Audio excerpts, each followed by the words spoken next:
Salut, bienvenue sur Hard Reset Info. Devant moi, un iPhone 12 avec iOS 26. Et maintenant, nous allons plonger en profondeur dans iOS 26 pour découvrir les nouvelles fonctionnalités et les nouveaux designs.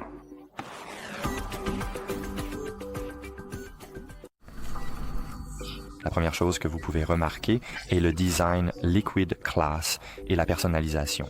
Alors, cliquons, voyons simplement ce qui change visuellement de façon frappante. Donc, le design Liquid Class, on remarque immédiatement que les icônes d'application et les widgets ont maintenant ce magnifique aspect transparent, semblable à du verre, un design esthétique. C'est donc un look frais, épuré, qui s'étend à l'ensemble du système. Par exemple, si nous ouvrons quelque chose, peut-être pas dans le contexte, mais nous allons nous allons examiner de plus près les contacts plus tard. Mais comme vous pouvez le voir, ce design est présent partout. Peut-être... Oh, le nouveau Safari, c'est un autre sujet à aborder. Mais nous avons un nouveau design. Nous avons une nouvelle apparence partout. Même si on ouvre les réglages, comme vous pouvez le voir. Ici aussi, nous avons un nouveau look. D'accord. Qu'en est-il des applications ? Beaucoup de vos applications quotidiennes ont reçu des mises à jour importantes. Par exemple, l'application téléphone.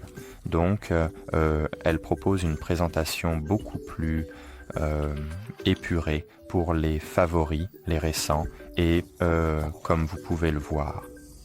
Essayez rapidement la nouvelle présentation, et maintenant nous avons de nouveaux appels. Ici, nous avons nos favoris. Ici, nous avons nos contacts. Dans les contacts, nous avons l'ancien design, donc l'ancienne présentation avec le nouveau design. Dans les appels, nous avons un nouveau design, une nouvelle présentation, où ici nous avons par exemple les favoris. Et ici nous avons les filtres. Donc ici, nous pouvons changer notre présentation. Ici, nous pouvons filtrer par exemple uniquement les appels manqués ou les messages vocaux. Nous pouvons maintenant trouver les messages vocaux, non pas dans un nouvel onglet, mais dans les filtres et les spams. Ici, nous avons les spams et un nouveau filtre. Nous pouvons activer le filtrage des appels pour réduire les distractions causées par des appelants inconnus. Vous pouvez automatiquement mettre en sourdine et déplacer les numéros suspects vers une liste séparée. Il suffit de cliquer sur « Activer » à l'écran. Et maintenant, par exemple, les appelants inconnus seront mis en sourdine, par exemple. Et vous pouvez cliquer sur « Gérer le filtrage » et le configurer ici. Donc, les appels manqués, vous les verrez ici dans les appelants inconnus. Mais cela ne vous dérangera pas pendant votre journée de travail. D'accord. Ouvrons la chose la plus intéressante pour moi, par exemple. Comme vous pouvez le voir ici, nous avons une nouvelle disposition du clavier. Le clavier a maintenant un aspect un peu différent. Ouvrons l'appareil photo. Ouvrons l'appareil photo et qu'avons-nous ici ? Comme vous pouvez le voir, c'est vraiment étrange, mais ici nous n'avons que 2 boutons. Je vais juste vous montrer iOS 18. Par exemple, ceci est la disposition de l'appareil photo sous iOS 18. Mais ici, nous n'avons que 2 boutons. D'accord. Donc, comme vous pouvez le voir, cela propose une interface beaucoup plus simple et peut-être plus intuitive. Ce qui la rend même peut-être plus facile pour capturer la photo parfaite. Alors, regardez juste ça. En cliquant sur Photos, vous avez les réglages du flash, du mode live, du minuteur, de l'exposition, du filtre, format d'image et pouvez configurer le mode nuit. Si vous voulez gérer les paramètres vidéo, il suffit de cliquer dessus 2 fois. Ici, vous avez le flash et l'exposition. Vous avez la possibilité de changer, par exemple, de la 4K à la 8, à la HD, par exemple. Et vous pouvez modifier le nombre d'images par seconde. Ici, vous avez ce menu. Vous pouvez simplement, par exemple, activer ou désactiver le flash ici. Et vous l'avez aussi ici. Et c'est un peu étrange pour moi, mais bon. Comme vous pouvez le voir, Nous avons différentes façons d'activer ce panneau. Peut-être qu'ils vont éventuellement supprimer cette fonction dupliquée après un certain temps donné. Comme vous pouvez le voir ici, nous avons maintenant une nouvelle animation pour les fenêtres pop-up. Donc des notifications pop-up et c'était plus fluide et c'était comme une petite bulle qui apparaissait sur notre écran. D'accord. Alors, qu'en est-il de Safari? Ouvrons-le. Comme vous pouvez le voir, ici nous avons le navigateur Safari et il a un nouveau design. Ainsi, les pages web peuvent désormais occuper tout l'écran, vous offrant une expérience de visualisation plus immersive. Par exemple, ouvrons, par exemple, Apple. Lorsque vous faites défiler vers le bas, comme vous pouvez le voir, ce panneau se cache simplement et vous ne voyez que le principal. Et cela vous offre une expérience de visualisation plus immersive. Donc, la barre d'onglet est flottante. Cela offre peut-être une interface plus claire et maximise l'espace disponible sur votre écran et, bien sûr, l'intégration d'Apple Intelligence. Donc malheureusement, je n'ai pas toutes les fonctionnalités d'Apple Intelligence. Dans mon pays, les nouvelles fonctionnalités Apple Intelligence ne sont pas disponibles.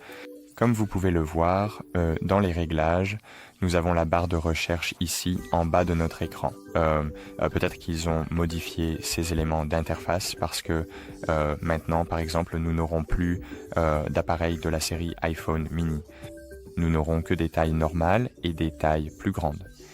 Si vous avez un grand iPhone, il est parfois difficile de cliquer sur quelque chose dans les coins supérieurs de l'écran, donc il vaut mieux avoir une barre de recherche en bas de l'écran. D'accord? Donc, comme vous pouvez le voir, Apple Intelligence. Peut-être que je n'ai même pas Apple Intelligence dans un réglage normal, comme un réglage classique.